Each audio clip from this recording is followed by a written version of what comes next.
di kontaan encore une fois di sant yàlla subhanahu wa taala bi nga xam ne moom moo ñu may opportunité doon métti si man trop 2025 bi jeex sama mbébét bi ma amoon defuma ko waaye yàlla maa xam permettre nañu ñu mën a lancer travaux yi ñu bëri dañ may wax 2025 lan moo tax nga xaar ba fin d'année bi ngay lancer man leen mënuñu woon lancer te amuñu woon assurance ni dinañ am lu ñu defaree suñu ay projet moo tax ñu lancer ko nii ci fin d'année bi mais am na yeneen projet yu war a ñëw en 2026 tey dañu amoon yéene lancer 5 6 wala 7 projets phares yoo xam ne am nañ ko ci 2025 bi dañoo am projet voirie bi ñu ni ginnaaw bañ defaree Darou Rahmane nañ ñëw jéem a defar la route bi nga xam ni dafay jógee arrêt Chérif te mu am ramification digg biir Diorga ak beneen bi continuer dem Guy Adjana loolu la ñu namm ci en terme de voirie ñu ne aussi ci li nga xam ni moom mooy éducation école Darou Rahmane bi war nañu également continuer projet bi nga xam ni entamé woon nañ ko ñu defaraat fa salle de classe yoo xam ni pour permettre xale yi nga xam ne dañu nekk en classe yi nekk ren ci benn classe bi ñu mën a dem en classe supérieure ñu ne aussi dañu war a jël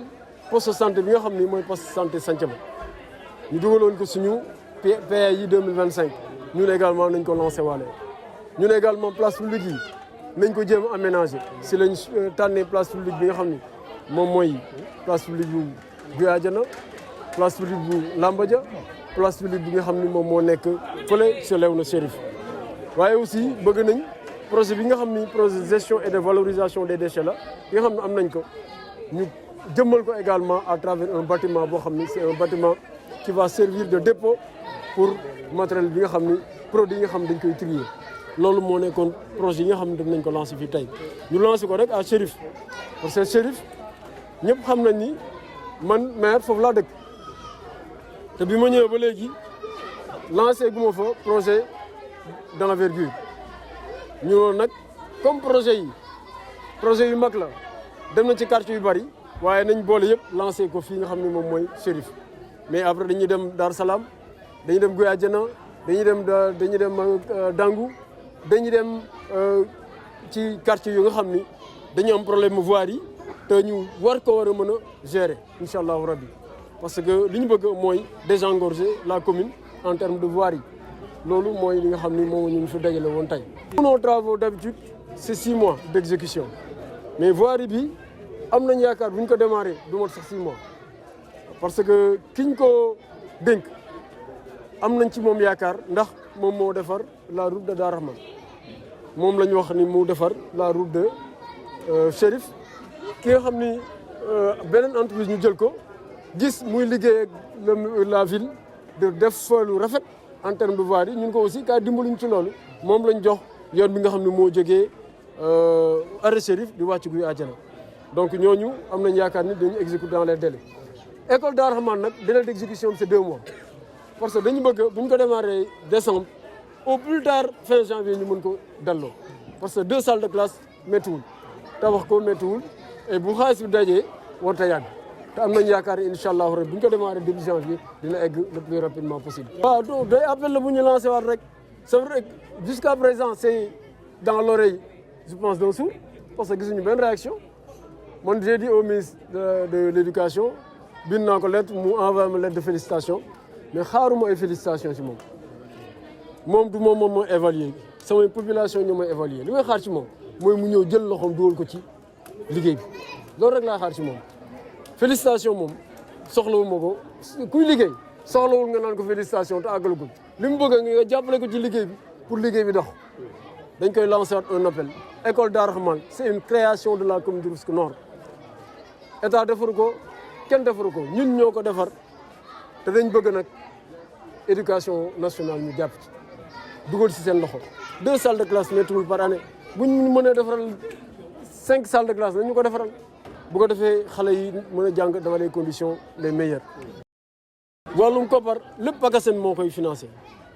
enveloppe PACASEN bu ñu am en 2025 ça tourne autour de 235 millions moom lañ bëgg xëpp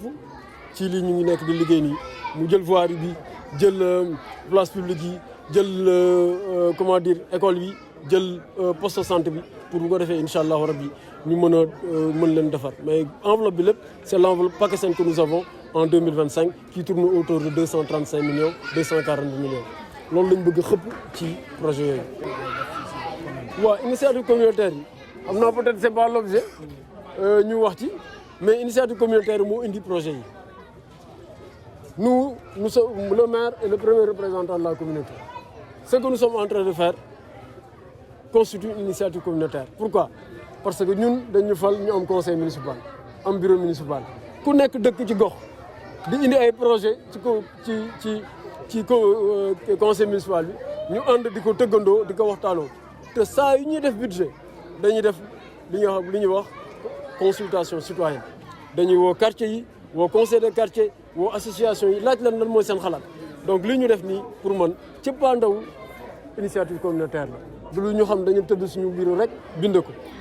dañ ko bokk ak population yi ànd ak ñoom ba xam ne lii lu ñu war a def la moo tax ñu def ko xam naa nag li ngay wax mais incha allahu rabbi loolu aussi am na projet bu ñu koy waajal te buñ si accès incha allah dinaa ci partager son voilà rendre grâce à Allah qui nous a permis de lancer cette journée, de démarrer cette journée de lancement de nos grands chantiers de 2025. Ça n'a pas été facile. Entre 2024 à aujourd'hui, on n'a pas lancé des chantiers. Pourquoi? Parce que naturellement, on n'avait pas les moyens de le faire. Mais par la grâce de Dieu, en cette fin d'année, on a bon espoir que tous les chantiers que nous avons en 2025, on pourra les réaliser. C'est cet espoir qui nous a permis de choisir cette journée pour lancer nos chantiers. On a démarré ici à Chérif. Chérif n'est pas le seul quartier concerné par ces travaux. En termes de voirie, nous souhaitons démarrer à Arrêt Chérif, le rond-point Arrêt Chérif, pour descendre vers Guyadjene et faire une ramification vers Chérif pour sortir vers Lambadia en allant vers Pont Gavin. Nous souhaitons également faire la route qui quitte Saint-Diawar pour aller vers la route de Nimzat. Faire également la ramification qui quitte Guyadjana pour aller vers les cimetières. La ramification qui quitte la grande mosquée de Dangou pour aller vers la morgue de Dangou. En termes de voirie, c'est ce chantier-là qu'on a prévu. Mais à côté, on veut terminer nos chantiers, tels l'école de Darrahman, l'école Darrahman qu'on a entamée en 2022, qu'on a entamé sur 2022-2023, qu'on a poursuivi sur 2024 et qu'on veut continuer à accompagner en 2025 et 2026. C'est ça l'objectif. L'objectif, c'est que les élèves qui sont en classe de C1 puissent aller en classe supérieure l'année prochaine, tranquillement. Et à côté également, on a décidé d'aménager des places publiques. La place publique de Guyadjana, la place publique de Lambadia à Santhiaba, la place publique de Léona Chérif. À côté également, il y a dans ce projet-là. Parce que 2 à 3 salles de classe, 4 salles de classe, ce n'est pas beaucoup demandé à un ministère. D'autant que la politique de l'État, c'est d'éradiquer les abris provisoires. Et si on n'a pas de quoi construire, cette année, heureusement, nous sommes à bas. On rend grâce à Dieu qu'on ait cette possibilité de faire des salles de classe, mais on avait envisagé de mettre des abris provisoires ou de travailler sous forme de double flux. Ce qui est pour nous un recul. Donc nous lui lançons un appel à venir vraiment nous accompagner dans ce projet-là. Je le disais tout à l'heure, si vous faites le tour du Sénégal, vous trouverez certes des maires qui construisent des salles de classe ou qui entretiennent, mais un maire qui a réceptionné 20 salles de classe construites, il faut en chercher. Un maire qui a trouvé un terrain, construire des salles de classe, faire les fondations, élever des salles de classe, il faut en chercher. Et pourtant, on l'a fait. Ça veut dire qu'aujourd'hui, nous méritons d'être accompagnés. La communauté du Sud-Nord mérite d'être accompagnée. C'est l'appel que je lance au ministère, mais également à tous ces ministères-là avec lesquels nous travaillons. Je l'ai dit également, ce que j'ai dit au ministère de l'Éducation, je l'ai dit au ministre de l'Assainissement. L'assainissement n'est pas une compétence transférée, mais on est la seule commune à avoir construit un canal d'un coût de 100 millions. 100 millions, c'est le coût d'une route pour une commune. Mais on ne l'a pas fait dans une route, on l'a fait en construisant un canal, en réalisant un projet qui n'était pas dans nos compétences. Donc ça aussi, ce qui est valable pour le ministre de l'Éducation est aussi valable pour le ministre de l'eau et de l'hydraulique et de l'assainissement. Et nous espérons qu'également cet appel-là va entrer, cette fois-ci, pas dans l'oreille d'un sourd, mais dans l'oreille de l'État. Parce que l'État est la sève nourricière. Ce que nous faisons pour les populations vient de l'État. Donc naturellement, quand nous travaillons pour les populations, ils devraient venir en appoint pour nous accompagner. C'était ces quelques mots que je voulais lancer. Tout en vous remerciant, vous la presse. Je l'ai dit à chaque fois. Vraiment, à chaque fois que nous avons ce type d'événements, vous êtes là. Je remercie également le conseil municipal de la commune de Rufisque Nord, le bureau municipal de la commission des adjoints qui ont fait le déplacement, Madame le maire Khady Cissé Dia, qui d'ailleurs est chargé du contrôle de ces projets-là. Je remercie également